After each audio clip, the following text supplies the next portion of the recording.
Hi friends, எல்லாரும் Eral chairman கோவிலை பற்றி கேட்டிருந்தீங்க.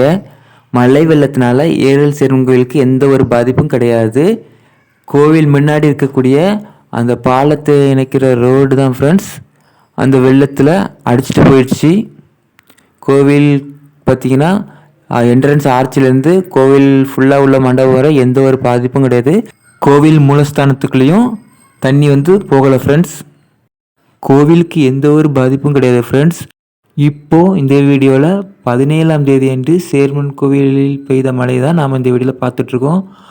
17ஆம் தேதியிலேருந்து 18ஆம் தேதி பார்த்திங்கன்னா ஃபுல்லாக மழை. அந்த சைடு மட்டும் இல்லாமல் எல்லா சைடும் இந்த சுற்று வட்டாரம் ஃபுல்லாக மழை பெய்ததுனால அந்த இடத்துல பார்த்திங்கன்னா அதிக அளவு தண்ணி ஓட ஆரம்பிச்சிச்சு. இது பார்த்திங்கன்னா 18ஆம் தேதி காலையில் தண்ணி டேமில் திறந்த உடனே பார்த்திங்கன்னா ஆற்றுல பார்த்திங்கன்னா தண்ணி ஃபோர்ஸ் அதிகமாகிடுச்சு.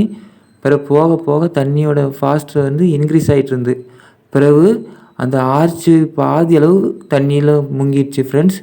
அதுக்கு பிறகு பார்த்திங்கன்னா தண்ணியோட வேகம் அதிகமாகி அந்த பாலத்தை இணைச்ச ரோடு பார்த்திங்கன்னா அப்படி இடிஞ்சு போயிடுச்சு. ஆனால் ஏரலூரில் உள்ள நிறைய வீடு பார்த்திங்கன்னா இடிஞ்சிருச்சு.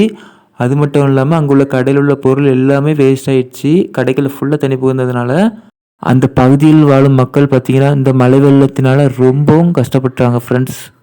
அவ்வளோதான் ஃப்ரெண்ட்ஸ், இந்த வீடியோ இதோட முடிகிறது. நாம் மீண்டும் அடுத்த வீடியோவில் சேர்மன் அருணாசல சுவாமிகளை பற்றி சந்திப்போம். Bye friends.